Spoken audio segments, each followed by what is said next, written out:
Today in this video we will discuss the theory of classical conditioning which is given by Pavlov. So hello everyone, welcome to my YouTube channel Teachers Wisdom. Arvinder Kaur this side, Assistant Professor.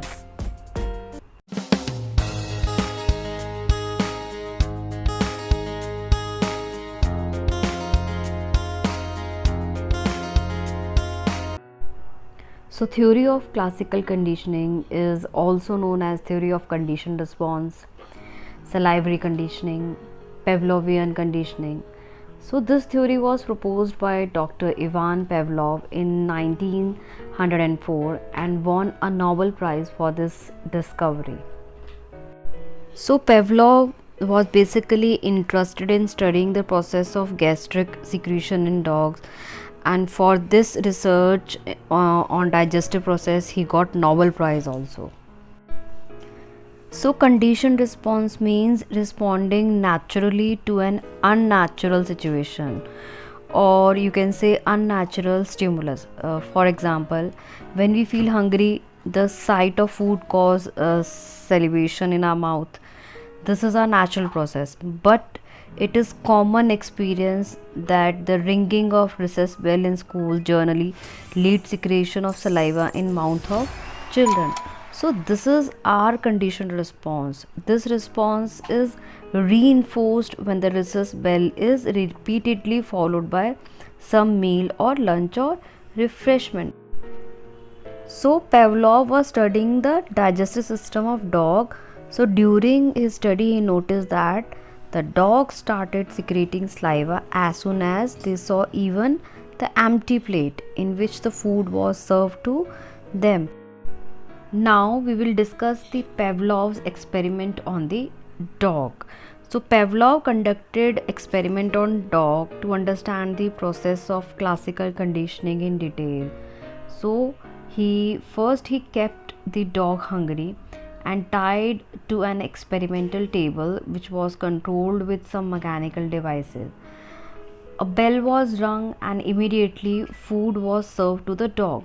This activity was repeated several times under similar condition. A bell was rung at the time food was served to the dog, and the saliva would secrete within the mouth of the dog. So after some days it was observed that even though only the bell was rung and no food was served to the dog, still it salivated to the sound of the bell. So there is association between the bell and the food. So one setup room was created by the Pavlov. So there is one dog, then there is one food pipe, one big glass wall is there is a recording device, there is cup for measuring saliva, there is tube from salivary glands. So this was the setup which is done by the Pavlov. Now we will discuss one by one the term used in this experiment. First is your UCS. The full form is unconditional stimulus. Food is an unconditional stimulus or natural stimulus, or it can be termed as UCS. Next is your UCR, unconditional response.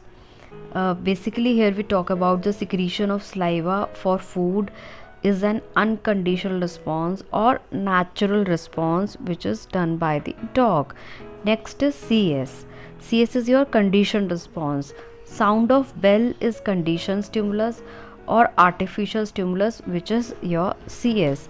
Then CR, your conditioned response, the response to CS which is due to learning. For example, secretion of saliva to sound of bell is conditioned response.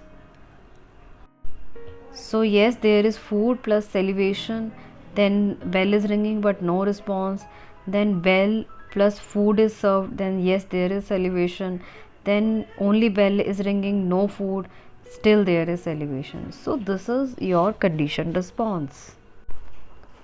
So next are the principles of conditioning.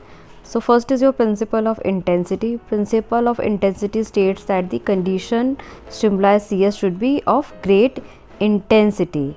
Then principle of consistency, it means that the process of conditioning should be repeated several times without any change. Then principle of time, conditioning depends upon the optimal time interval between the presentation of conditioned stimuli and the unconditional stimuli. Then principle of stimulus generalization.